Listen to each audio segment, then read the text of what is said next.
राहुल हमेशा कहते रहे हैं, मेरी भारत माता जमीन का टुकड़ा भर नहीं, कुछ धारणाओं का गुच्छा भर भी नहीं है, बल्कि हर एक भारतीय की पारा पारा आवाज है। राहुल ने अपने भारत जोड़ो यात्रा के अनुभव को एक खत में संजोकर इस देश के सामने रखा। राहुल लिखते हैं, पिछले साल अपने घर यानी भारत माता के आंगन में मैं 145 दिन तक पैदल चला।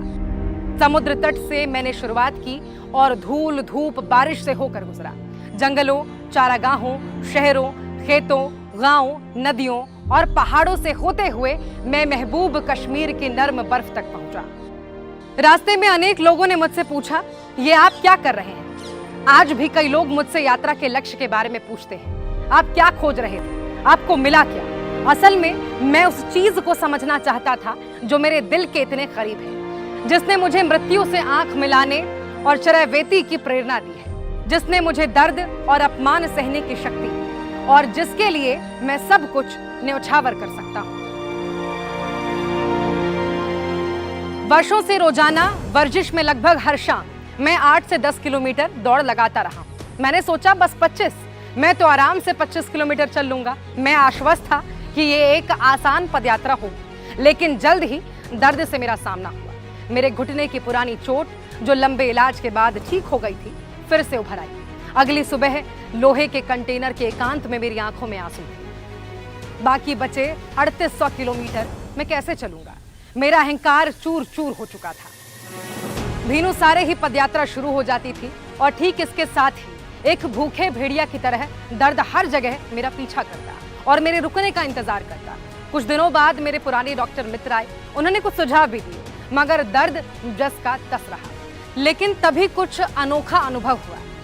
यह एक नई यात्रा की शुरुआत थी। जब भी मेरा दिल डूबने लगता, मैं सोचता कि अब और नहीं चल पाऊंगा, अचानक कोई आता और मुझे चलने की शक्ति दे जाता।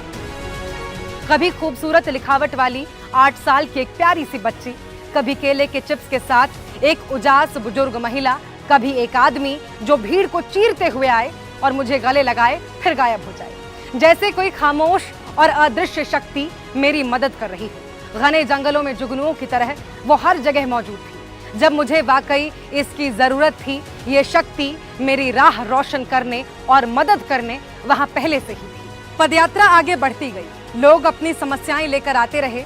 शुरुआत में मैंने सबको अपनी बात बतानी चाहिए। मैंने उन्हें भरसक समझने की कोशिश की। मैंने लोगों की परेशानियों और उनके उपायों पर भी बात की। जल्द ही लोगों की संख्या बहुत ज्यादा हो गई और मेरे घुटने का दर्द बदस्तूर।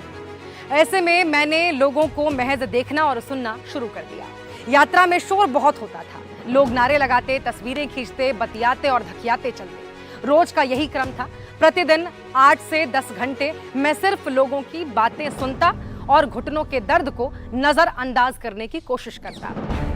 फिर एक दिन मैंने एकदम अनजाने और अप्रत्याशित मौन का अनुभव किया।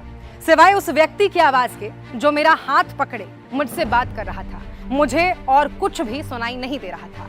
मेरे भीतर की आवाज जो बचपन से मुझसे कुछ कहती सुनती आ रही थी, खामोश होने लगी। ऐसा लगा जैसे कोई चीज हमेशा के लिए छूट रही हो। एक किसान था और मुझे अपनी फसल के बारे में बता रहा था। उसने रोते हुए कपास की सड़ी हुई लड़ियां दिखाई। मुझे उसके हाथों में बरसों की पीड़ा दिखाई पड़ी। अपने बच्चों के भविष्य को लेकर उसका डर मैंने महसूस किया।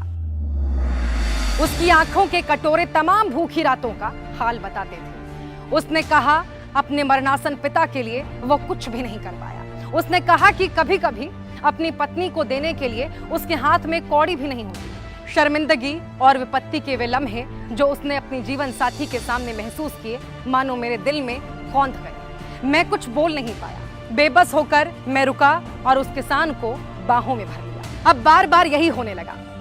उजली हंसी वाले बच्चे आए, माताएं आईं, छात्र आए, सबसे मिलकर यही भाव बार बार मुझ तक आया।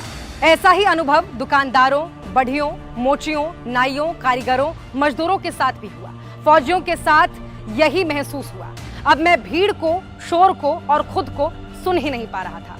मेरा ध्यान उस व्यक्ति से हटता ही नहीं था जो मेरे कान में कुछ कह रहा होता था। आसपास का शोरगुल और मेरे भीतर छिपा हुआ अहर्निश, मुझ पर फैसले देने वाला आदमी न जाने कहां गायब हो चुका था। जब कोई छात्र कहता कि उसे फेल होने का डर सता रहा है, मुझे उसका डर महसूस होता।